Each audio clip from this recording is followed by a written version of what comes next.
Hello नमस्कार दोस्तों आप सभी लोगों का स्वागत है आपके अपने यूट्यूब चैनल में। दोस्तों आप सभी लोगों के लिए बहुत ज़्यादा important notification as well as vacancies out हुई हैं। काफ़ी ज़्यादा अच्छा रिक्रूटमेंट है, ऑलमोस्ट सारी ब्रांचेज एलिजिबल हैं। दोस्तों बहुत ज़्यादा गौरव वाली वैकेंसीज़ हैं। देखो इंडियन आर्मी में सर्व करने का आपको मौका मिलेगा। इंडियन आर्मी की तरफ से आपके लिए वैकेंसीज आउट हुई हैं। टेक्निकल वैकेंसीज हैं, फुल फ्लेज्ड वैकेंसीज हैं, परमानेंट जॉब है और आपको लेफ्टिनेंट और टेक्निकल ऑफिसर की पोस्ट पे आपका रिक्रूटमेंट होने वाला है।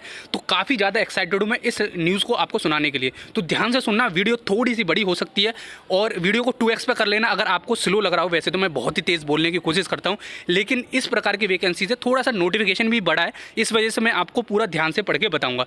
देखो ऑलमोस्ट सारी ब्रांचेज एलिजिबल हैं। BE BTech कर रखा है आपने तो आप इसमें एलिजिबल हो जाते हो। BE BTech के बाद में आप 27 तारीख जो एज है वो होनी चाहिए 27 साल की। और भी मैं आपको पूरी क्राइटेरिया बताऊँगा कितना एज क्राइटेरिया है, किस किस कैटेगरी में क्या क्या मिलने वाला है, क्या क्या होने वाला है, किस बेसिस पर सिलेक्शन होने वाला है, आफ्टर आपको कितनी सैलरी मिलने वाली है रिक्रूटमेंट के बाद, रिक्रूटमेंट के प्रोसीजर कौन से होने वाले हैं, सब कुछ ध्यान से सुनना। काफ़ी बड़ा रिक्रूटमेंट है आप सभी लोगों के लिए। Women as well as man दोनों एलिजिबल हैं इसमें। इंडियन आर्मी ने वुमेन्स के लिए भी वैकेंसीज आउट की हैं, विडोज़ के लिए अलग हैं और नॉर्मल वैकेंसीज अलग हैं। ठीक है, तो ध्यान से देखना। टेक्निकल वैकेंसीज हैं टोटल, ठीक है, कुछ नॉन 10 वैकेंसीज भी हैं, लेकिन हम टेक्निकल को फोकस करेंगे। तो ध्यान से सुनना। अगर दोस्तों आपने टेलीग्राम चैनल ज्वाइन नहीं किया है तो जाके जरूर से ज्वाइन करो, क्योंकि बहुत वैकेंसीज अपकमिंग है आपकी। ये वैकेंसीज आपके लिए टेक्निकल की पोस्ट पे निकली हैं। तो ये ऐसा नहीं है कि आपके लिए अग्निवीर की तरह 4 साल की जॉब हो, कुछ नहीं है, परमानेंट बेसिस पर जॉब होने वाली है। ठीक है, चलो मैं आपके वीडियो आगे कंटिन्यू करता हूँ।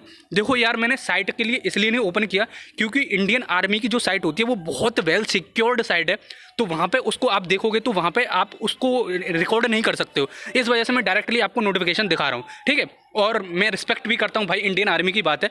तो चलो फिर हम आगे वीडियो कंटिन्यू करते हैं। देखो यहाँ पे इंडियन आर्मी की ये ऑफिशियल नोटिफिकेशन है जो कि आउट किया गया है आज ही 26 जुलाई के दिन।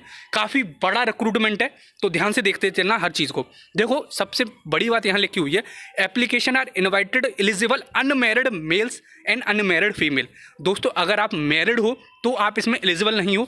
अगर आप विडो हो, मतलब विडो समझते ही हो आप, तो आप इसमें एलिजिबल हो जाते हो। उनके लिए सेपरेट वैकेंसीज हैं। ठीक है, तो अनमैरिड हैं, ये आपको पॉइंट ध्यान में रखना है।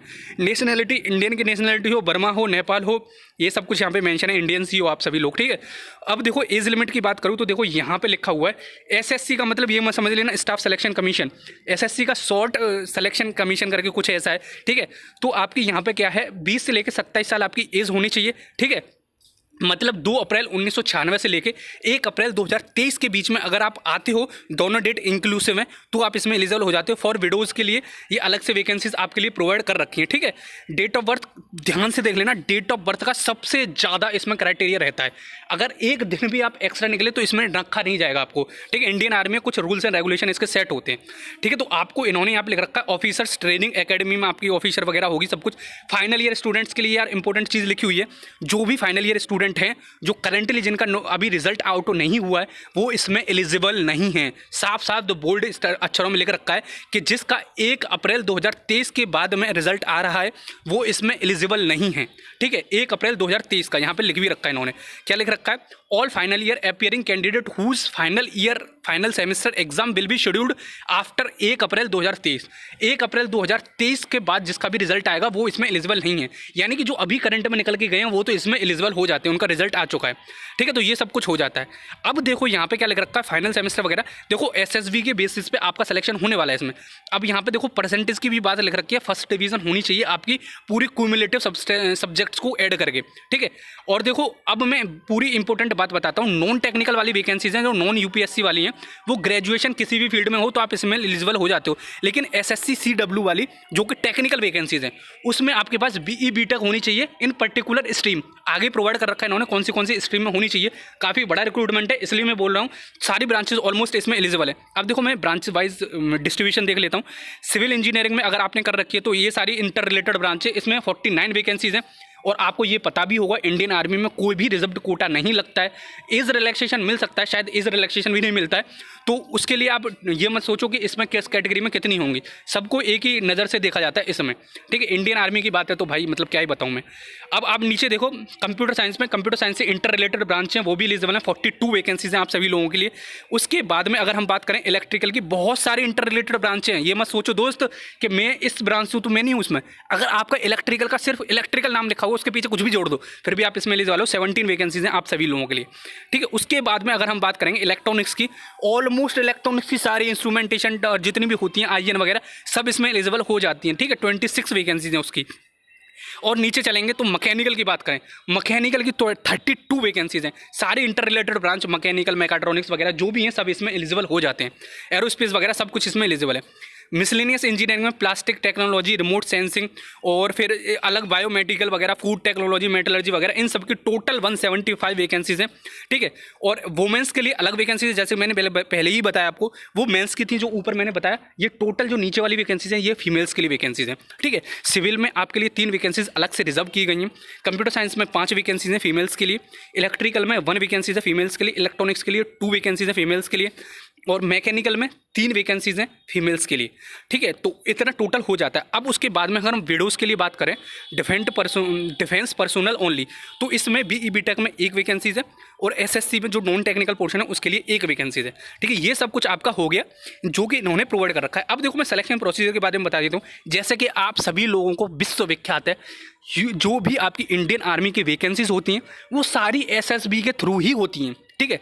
SSB होता है, उसी के थ्रू आपका बोर्ड होता है, उसी के थ्रू आपका पूरा सिलेक्शन होता है और कोई भी आपका टेस्ट वेस्ट नहीं होता है। आपको सब पता ही होगा SSB के बारे में, नहीं पता है तो अलग से सेपरेटली वीडियो बना दूंगा मैं, ठीक है। तो ये सब कुछ इसमें हो जाता है। और उसके बाद में फिर कमीशन के लिए ऑफिसर ट्रेनिंग एकेडमी में आपकी वो होगी चेन्नई तमिलनाडु में, ठीक है। और अब देखो इसके बारे में ट्रेनिंग की बात करूँ तो 49 वीक्स की टोटल आपकी ट्रेनिंग चलने वाली है।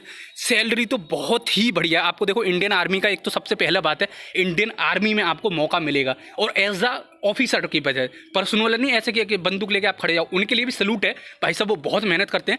लेकिन आपको ऑफिसर के पोस्ट पे आपका रिक्रूटमेंट इसमें होने वाला है, ठीक है। तो ध्यान से पूरा जो कोई भी एलिजिबल कैंडिडेट है और जिसकी अच्छी खासी हाइट है, क्योंकि देखो SSB में अच्छा खासा होता है और SSB का आपका पूरा पढ़ लेना नेट पर डाल के, SSB के बारे में बहुत कुछ नेट पर मिल जाएगा आपको। और ट्रेनिंग की कॉस्ट है देखो सब कुछ इसमें लिख रखा है। देखो मैं पहले ये बता देता हूँ आपको कितनी सैलरी मिलने वाली है। प्रमोशन क्राइटेरिया यहाँ लिख रखा है। देखो आपको लेफ्टिनेंट की पोस्ट पर रखा जाएगा, 2 साल के बाद में आपको कैप्टन बना दिया जाएगा, फिर मेजर, फिर लेफ्टिनेंट कर्नल, फिर कर्नल, फिर ब्रिगेडियर, फिर मेजर जनरल, ये सब कुछ आपका बढ़ता जाएगा। वो उस पर डिपेंड करेगा किसकी एज पे आपने सिलेक्शन लिया है उस पर, ठीक है। तो ये सब कुछ हो जाता है। अब मैं पे लेवल की बात करूँ तो लेफ्टिनेंट की पोस्ट पे स्टार्टिंग में ही आपकी 1 लाख सैलरी होगी। ये आपका बेसिक पे वाली सैलरी है। इसमें आप अलाउंस तो बहुत ही सारे होते हैं आर्मी में, कि यार देखो पैसे की तरफ से तो आपको टेंशन लेनी नहीं होती आर्मी में। दूसरी बात, ऑफिसर जो बनोगे आप वो आर्मी में ही बनोगे, मेन इंडियन आर्मी में, ठीक है। तो फिर उसके बाद में सैलरी बहुत अच्छी है। सैलरी के बारे में मैं अगर इन हैंड सैलरी बताऊं आपको तो इन हैंड सैलरी आपको 2 लाख के आसपास पड़ेगी, थोड़ी बहुत ऊपर नीचे हो सकती है, नीचे ही होगी, 2.25 लाख के आसपास पूरी सैलरी होती है, ठीक है। ये आपका पूरा स्ट्रक्चर होगा, क्योंकि देखो मिलिट्री सर्विस पे ये हो गया, फिक्स स्टाइपेंड हो गया जो कि आपको 56,100 के आसपास मिलेगा। फिर उसके अलावा flying allowance, other allowance, dearness allowance, para allowance और project allowance, special force allowance, technical allowance, ये सब कुछ मिलू के बहुत ज़्यादा वैकेंसीज, आप बहुत ज़्यादा सैलरी हो जाती है आपकी, ठीक है। और सियाचिन वगैरह में होगी तो आपकी और ज़्यादा सैलरी हो जाएगी। तो अब मैं सैलरी की बात छोड़ के अब मैं आगे फर्दर आपको दिखाता हूँ, ठीक है। अब देखो अप्लाई कैसे करना है आपको, सबसे मोस्ट इंपॉर्टेंट बात देखो, यहाँ पे इंडियन आर्मी में जाना है आपको। मैं इसकी लिंक सबके डिस्क्रिप्शन बॉक्स में प्रोवाइड कर दूंगा। अभी उसकी साइट मेरे में फ़ोन में ओपन नहीं हो रही है जेन्युइनली। देखो साइट तो कभी बैठती नहीं है इंडियन आर्मी की, लेकिन अभी फिलहाल में ओपन नहीं हो रही क्योंकि उसके लिए अंदर से आपको कैप्चा कोड वगैरह भर के इंडियन आर्मी की साइट में एंट्री करनी होती है, ठीक है। मैं प्रोवाइड कर दूंगा लिंक इस सब की, ठीक है। तो ये सब कुछ इसमें प्रोवाइड कर रखा है। तो जो भी interested as well as eligible candidate हैं इसमें फॉर्म फिल करना। BE BTech ऑलमोस्ट सारी ब्रांचेस इसमें एलिजिबल हैं, 1-2 छोड़ दो तो बची कुछ सारी ब्रांच इसमें एलिजिबल हो जाती हैं, ठीक है। तो आई थिंक आपको सब कुछ समझ में आ गया। फाइनल ईयर स्टूडेंट इसमें एलिजिबल नहीं है, जैसा कि मैंने पहले भी बताया आपको। और सिलेक्शन प्रोसीजर देखो यहाँ पे भी दे रखा है कि शॉर्ट लिस्टिंग एप्लीकेशन किसके बेसिस पर होगा, आपका BE BTech के बेसिस पर होगा। पहले तो आपके परसेंटेज देखे जाएंगे, फिर सेंटर अलॉट किया जाएगा आपको। सेंटर यहाँ पे लिख रखे हैं कौन से सेंटर होने वाले हैं। 2 स्टेज में आपका सिलेक्शन होने वाला है। Those who clear stage 1 will go to the second stage. हर राउंड मॉक राउंड होता है आपका, मतलब आपका नॉकआउट राउंड होता है। फिर मेडिकल चेक किया जाएगा आपका, फिर सब कुछ ये हो जाएगा, ठीक है। और आपको जो भी ट्रैवलिंग अलाउंस भी दिया जाएगा जो कोई कैंडिडेट एसएसबी के लिए जा रहा है। देखो यहाँ लिखा है candidate appearing for SSB interview for the first time for a particular type of commission shall be entitled for AC3, ठीक है। तो ये सब आपको दिया जाएगा, मेरिट लिस्ट वगैरह सब कुछ लगा दी जाएगी, ठीक है। और डेट और ये सब कुछ आपको प्रोवाइड कर दिया जाएगा। Request for change of SSB interview will not be entertain, मतलब आपका चेंज नहीं किया जाएगा, भाई साहब मेरा चेंज कर दो। तो भाई साहब अब ऑनलाइन एप्लीकेशन फॉर्म कब से स्टार्ट होने वाले हैं, तो 26 जुलाई यानी कि आज ही की तारीख से आपके फॉर्म स्टार्ट हो चुके हैं 3 बजे से, और क्लोज होने वाले हैं 24 अगस्त। तो 24 अगस्त 3 बजे से पहले आप फॉर्म फिल कर देना, ठीक है, जो भी eligible as well interested candidate है। अभी देखो मैं लिंक प्रोवाइड कर दूंगा इसके नीचे डिस्क्रिप्शन बॉक्स में, और जिस किसी ने टेलीग्राम ज्वाइन नहीं किया तो वहाँ पर टेलीग्राम ज्वाइन कर लेना। वहाँ पे आपको एसएसबी से रिलेटेड भी information as well as books provide करता रहूँगा कि कैसे आपको वहाँ पर देखो आपकी पर्सनैलिटी चेक की जाती है, ठीक है। टेक्निकल साउंड्स तो आप अच्छे होगी, वो भी चेक होगा वहाँ पे, लेकिन सबसे ज़्यादा मोस्ट इंपॉर्टेंट पार्ट आपका पर्सनैलिटी टेस्ट होगा, ठीक है। तो आई थिंक आपको सब कुछ समझ में आ गया। मैंने बहुत बड़ी वीडियो बना दी है आप सभी लोगों के लिए, क्योंकि बहुत कुछ समझाना बाकी था इसमें। और देखो मैं इसकी जितनी बड़ी बनाऊँ उतना ही कम है, क्योंकि इंडियन आर्मी की इतनी वैकेंसीज आउट हुई हैं टेक्निकल ऑफिसर की पोस्ट पे, ठीक है। आई थिंक आपको समझ में आ गया। चलो फिर मिलते हैं अगली वीडियो में, और दोस्तों बने रहो अपने इसी चैनल पे, आपको हर इन्फॉर्मेशन प्रोवाइड होगी technical as well as non technical with related to the technical field, ठीक है। चलो फिर मिलते हैं अगली वीडियो में, तब तक के लिए जय हिंद जय भारत।